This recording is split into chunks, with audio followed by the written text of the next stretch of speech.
অবশ্যই শেখ হাসিনা না, এই পৃথিবীতে যত মানুষ আছে কেউ যদি অপরাধ করে থাকে অবশ্যই আমি এর দৃষ্টান্ত শাস্তি চাই।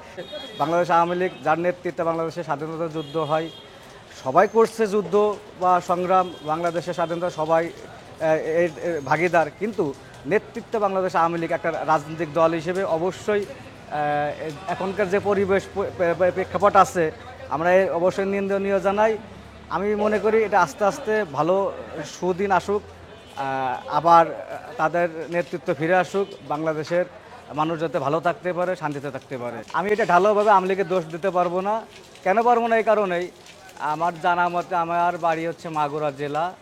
আমার দেখা আছে যখন ওই 5 তারিখে যে গ্যাঞ্জামটা হয়, এটা আমার দৃষ্টিতে একটা গোলযোগ গ্যাঞ্জাম। আমি সেই দৃষ্টি থেকে যেটা বলছি সেটা হচ্ছে আপনার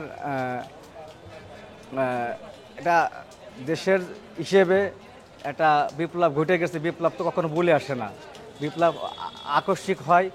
এখন এই বিপ্লবটা যদি স্বতঃস্ফূর্তভাবে ভালো হয়, দেশে শান্তি হয়, শান্তি বয়ে নিয়ে আসে, সেই বিপ্লবটা আমরা জনগণ হিসেবে এটা সাধুবাদ জানাই। হ্যাঁ, কারণ বিপ্লব মানেই একটা নতুন প্রজন্ম, নতুন জাগরণ, নতুন উদ্ভাবন।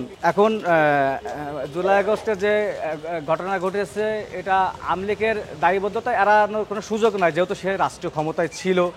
সে প্রশাসন দিয়ে বা জ্ঞান দিয়ে বা বৈদেশিক শত্রু দিয়ে বা বৈদেশিক সহযোগিতা দিয়ে সে এটা ডিল করলে করতে পারতো। আর যে হত্যাকাণ্ড হয়েছে অবশ্যই আমরা এটা নিন্দনীয়, যেহেতু মানুষ মারা গেছে। না না না না, আমি মিছিলে অংশগ্রহণ করি না, কারণ এইখানে আমি নন পলিটিক্যাল ব্যক্তি। আর বাংলাদেশ আওয়ামী লীগ তো এটা নিষিদ্ধ হয়নি, কারণ এটা নিষিদ্ধ হয়নি কারণ এটা একটা বাংলাদেশের একটা বড় প্রাচীন রাজনৈতিক দল।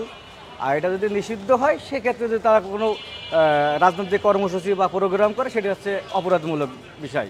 অবশ্যই শেখ হাসিনা না, এই পৃথিবীতে যত মানুষ আছে কেউ যদি অপরাধ করে থাকে অবশ্যই আমি এর দৃষ্টান্ত শাস্তি চাই। কিন্তু অপরাধ যদি করে না থাকে আমি তাকে মনে করি বা আমার মনের অন্তঃস্থল থেকে বলি যে সেই মানুষগুলো যেন দ্রুত সমাজে স্বাভাবিক পর্যায়ে ফিরে আসে।